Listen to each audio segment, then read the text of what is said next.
I feel like really nervous, and just getting a text from a friend just means a lot right now. I was like, oh, kind of almost cried. Hi ID, I'm Rosé, and this is my ID Asks. I'm going to be answering questions from friends, collaborators, and my number ones. Oh, got a text. Oh my god, this is so cute. Oh my gosh, what? So my friend Suju says, Rosie, we are so proud of you. Can you share a favorite line from a song on your album, and can you tell us why? That's so hard. This is the hardest question. Like, it's actually giving me anxiety. I think the most fun line is, I can forgive you for a lot of things, for not giving me back my Tiffany rings, but I'll never forgive you for one thing, my dear. You wasted my prettiest years. That's a fun one. I'm not going to say it's my favorite because I'm probably going to sleep at night being like, oh my god, but this is my favorite. But I definitely think that's like one of the most fun lines I have in the album. Thank you, Suju. Oh, Benny Blanco. Interesting. How did you guys get this? If you were gonna die tomorrow, what's the last meal you'd have? If the world was ending, my last meal would be this tuna kimchi stew that my mom makes, and just anything my mom would make. I'd like whatever she gives me, I would gobble it up, and that'd probably be my best meal. Wow, Benny, hi. Thank you for the question. This is crazy. Petra Collins. Oh my gosh, this is fun, guys. Okay, Petra asks, if you were to describe this album in 3 films, what would they be? XOXO Petra. How to Lose a Guy in 10 Days, Sex and the City, and Inside Out, I think. How to Lose a Guy in 10 Days because, like, aren't they like kind of like a toxic couple? They're a bit toxic, but it's hot and they're obsessed. Sex and the City because my friends always say I'm such a Carrie. And Inside Out because it's just like, it was an album of me getting to know how I deal with my emotions and being very honest, open and honest about my feelings. Yes. Thank you, Petra. Miss you. Brie Larson. Whoa. Oh my gosh. How do you feel after you perform live? I personally get a huge adrenaline rush. My friends and family would come to see me after shows, and they would be like, oh my gosh, you must be so tired. Thank you for meeting me. And I'm more than happy to meet my friends and family after a show. Like, I have all this energy built up inside of me. So I'm usually really like ready to celebrate. That I'm like off work and I did a great job, hopefully. And I feel really energized. Oh, so I just got a text from Pablo Vitar. Thank you so much. I'm so excited. And she asks, what kind of music do you like to listen to when you're not working? I love you.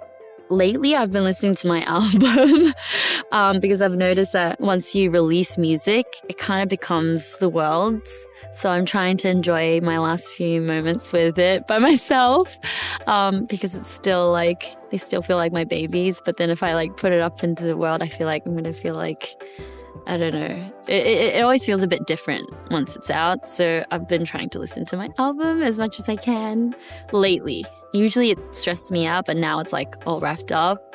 And that's what I have to settle with. So yeah. Ooh. So I got a text from Hannah Diamond.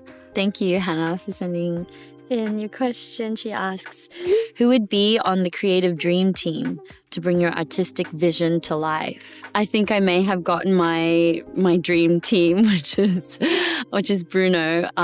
So I had APT, the song, and everyone was so excited about it. And it was definitely like a big mission to kind of have that come to life, and how can I like bring that energy and live up to that expectation was a big project for me. But I feel like when Bruno jumped on it, it was like it was there, the energy was there, and it was like perfect. So I think I got my dream team, Bruno Mars and Rosé.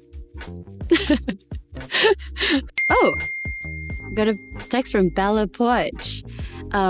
She asks, I'm so excited to hear about your debut album. What was the process like creating the new sound for your album?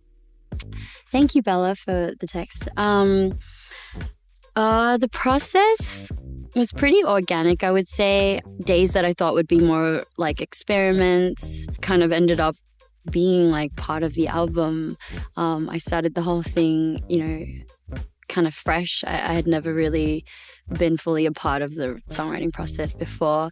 So for me, it was like, okay, I've just got to start someday, and that's today. And I went in kind of, thinking I'm going to learn a lot from this. And even though I'm not perfect, I'm going to push through, and one day I will create this album. But then as those days kind of stacked on, my friends and family started responding and saying that I should wrap this album up and really make it something. And so I trusted in their opinions, and I'm very grateful for them because I ended up continuing to do that over the past year, and that's how this album was created. The studio ended up becoming a big, safe place for me, and I felt like a therapy session every day, actually. Oh, she asked another question. Are there any fun studio stories you have from recording your debut album? I think the making of APT, and it was like, I think it was midnight, and I was teaching the boys how to play Korean drinking games. I was like, I'll teach you guys some Korean drinking games. And my favorite drinking game is APT because it's like the most simple, it's very straightforward. And so I was like, this is how you play it. Rosé's random game. And they kind of like all lost their mind. They were like, what? They were like, oh my God, this is the best. And I'm like, what?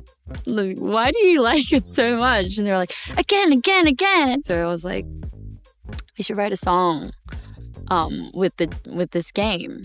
But it was too late in the day, and the next day I rocked up to the studio and I brought it back up, and then that's when we wrote APT. So that was like a fun little moment that I remember. Devon Lee Carlson. Hi, Devon. She sent a question. She asks, if you could have written any pop song, what would it be? Love You. I think I would have written We Found Love by Rihanna. I love that song so much. We love Rihanna. I think it's just it's like a song that makes you feel young and excited for love, and it makes you want to party and dance, but then also be like, it makes you feel like you want to be in love in a hopeless place. I think it's the best, and I love that era of Rihanna. Last text. Amy Allen just texted, love you, Amy. She co-wrote a lot of my songs on the album, and she's the most talented person on earth. She asks, Rosie, if you could pick a room in a house, a time of day, and a food to be eating for your fans while they listen to the album start to finish, what would they be? That is the best question. My gosh, so thoughtful, of course. Definitely in bed, in your own bed, in your favorite blanket. I would suggest listening to it at either 3 a.m. or midnight. What food? Something sweet. I think it should be something sweet. I'll go for my Haribo sour gummy bears, and I would have a beer next to me. Just a nice cold one, just one for the album. That's the cutest question. Love you, Amy. All right, so I think that's it. No more texts are coming through. Thank you all for watching. I'm Rosé, and that was my ID Asks. Bye, ID.